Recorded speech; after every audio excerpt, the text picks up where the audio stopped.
तुम्ही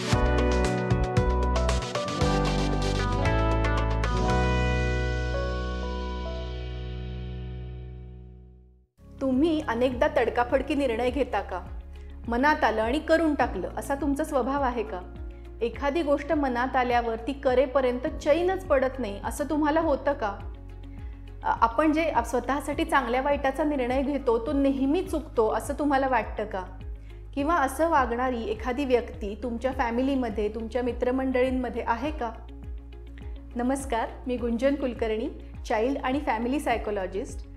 मनस्वास्थ्य या विषयावरच्या माझ्या यूट्यूब चॅनलमध्ये ध्यानी मनीमध्ये तुमचं स्वागत आहे. सुरुवातीला आपण जी लक्षणं बघितली ती कशाची आहेत असं तुम्हाला वाटतं? कुठल्याही गोष्टीसाठी थांबता न येणं, धीर न निघणं, मनात आलेली गोष्ट लगेच करून टाकावीशी वाटणं किंवा एखादी गोष्ट एकदम अर्जंट आहे असं वाटणं, हे कशामुळे होत असेल? याला सायकोलॉजीच्या भाषेमध्ये इम्पल्सिव्ह बिहेवियर म्हणतात. आता या इम्पल्सिव्ह बिहेवियरबद्दल आपण ह्या व्हिडिओमध्ये जाणून घेऊया. इम्पल्सिव्ह बिहेवियर हा काही लोकांच्या पर्सनॅलिटीचा भाग असू शकतो. याच्यामध्ये कुठल्याही गोष्टीच्या परिणामांचा विचार न करता अचानक कृती करून टाकली जाते. मागे माझ्याकडे एक 14 वर्षाची मुलगी काउन्सिलिंगला येत होती आणि तिने अचानक एक दिवशी आईबाबांना न सांगता टॅटू काढून घेतला आणि बॉडी पिअर्सिंग करून घेतलं. आणि त्यानंतर ती मला सांगत होती की हे आईबाबांना सांगू नका कारण ते मला रागवतील. पण ही कृती करताना मात्र तिने आईबाबांच्या रागवण्याचा कशाचाही विचार नाही केला, त्याची तिला भीती नाही वाटली, मनामध्ये आलं आणि तिने ते करून टाकलं होतं. असंच दुसरं एक उदाहरण द्यायचं म्हणलं तर माझ्याकडे एक मुलगी यायची 19 वर्षाची आणि तिला ना रस्त्यावरच्या कुत्र्यांना म्हणजे स्ट्रे डॉग्सना खायला घालायला खूप आवडत होतं. इतकं आवडत होतं की त्यापायी ती रोज अनेक गोष्टी, अनेक बिस्किटं काहीतरी त्यांच्यासाठी खाणं घेऊन जायची रस्त्यावरती आणि त्या कुत्र्यांना घालायची. आणि हे सगळं तिने घरच्यांपासून लपवून ठेवलं होतं कारण घरचे या गोष्टीला विरोध करतील. आणि त्या नादामध्ये तिने काही वेळेला अनऑफिशियली कर्ज काढलं होतं.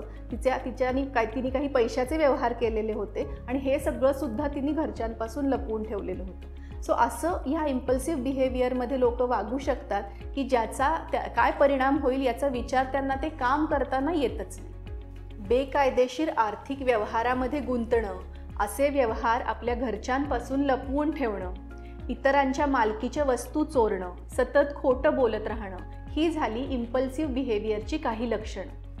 ह्यातल्या काही बाबी तर खूप घातक असू शकतात. इम्पल्सिव्ह वागणाऱ्या व्यक्ती बऱ्याचदा टॉक्सिक रिलेशनशिप्समध्ये अडकत राहतात आणि अनसेफ सेक्शुअल रिलेशनशिप्स पण बनवत राहतात. अशा व्यक्ती एक्सेसिव्हली खरेदी करणं, जंक फूड खाणं, जुगार अशा गोष्टींमध्ये सुद्धा वाहवत जाऊ शकतात. एखादी गोष्ट साधी सोपी असली तरी तिला अर्जंट बनवून टाकतात आणि त्याप्रमाणे ओव्हर रिॲक्ट करत राहतात. रागाच्या भरात वस्तूंची नासधूस सुद्धा करतात. इम्पल्सिव्ह वागणाऱ्या व्यक्ती बऱ्याचदा आपली खाजगी माहिती इतरांबरोबर शेअर करतात. त्याच्यामुळे आपल्या वागण्याचा लोक गैरफायदा घेतील किंवा आपण सायबर क्राईमला बळी पडू शकू अशा कुठल्याही गोष्टी त्यांच्या मनातही नसतात. रागाच्या, हताशपणाच्या, दुःखाच्या भावनेतून ते काही वेळेला स्वतःला आणि दुसऱ्यांना इजा करतात.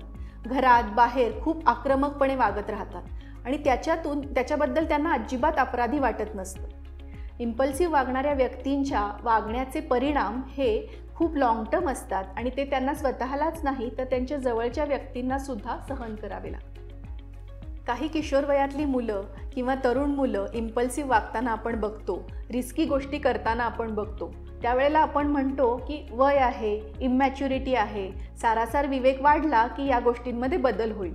पण मेंदूतल्या विशिष्ट रचनेमुळे किंवा न्यूरॉन्सच्या विशिष्ट जोडणीमुळे काही लोकांमध्ये ही इम्पल्सिव्हिटी वय वाढलं तरी कमी होताना दिसत नाही. बऱ्याचशा मानसिक आजारांसारखंच इम्पल्सिव्ह बिहेवियरचं सुद्धा ठोस कारण सांगता येत नाही. काही वेळेला तर अपघातामुळे सुद्धा मेंदूला काही दुखापत झाली तर इम्पल्सिव्हिटी उद्भवू शकते. खरं तर आपण सगळेच कधी ना कधीतरी इम्पल्सिव्हली वागलेलो असतो. पण जसं जसं विचारांवरती ताबा मिळवायला आपण शिकतो तसं तसं आपलं इम्पल्सिव्ह बिहेवियर कमी पण होत जातं. पण जेव्हा एखाद्या व्यक्तीच्या इम्पल्सिव्ह वागण्यामध्ये काहीतरी पॅटर्न दिसतो, भावनांच्या, विचारांच्या आवेगावरती ताबा ठेवणं त्यांना शक्यच होत नाही किंवा त्यांच्यामध्ये इतरही मानसिक आजाराची लक्षणं दिसतात, तेव्हा त्याच्याकडे गांभीर्याने बघितलं पाहिजे. इम्पल्सिव्ह बिहेवियर हा काही वेगळा आजार नाही आहे. पण ते borderline personality disorder, bipolar disorder, ADHD अशा एखाद्या मानसिक आजाराचं लक्षण असू शकतं. इम्पल्सिव्हिटी बरोबरच भावनिक अस्थिरता, टोकाचे मूड स्विंग्स, लो कॉन्सन्ट्रेशन, विचारांमधली चंचलता, विसराळूपणा अशी लक्षणंही दिसत असतील तर त्यावर उपचार घेणं गरजेचं आहे. इम्पल्सिव्ह बिहेवियर आणि ॲडिक्शन्स यांचासुद्धा खूप जवळचा संबंध आहे.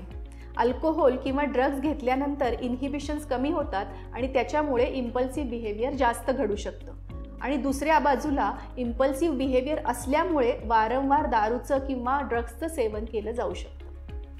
एखाद्या पेशंटचं इम्पल्सिव्ह बिहेवियर हे बऱ्याचदा बेफिकिरी म्हणून बघितलं जाऊ शकतं.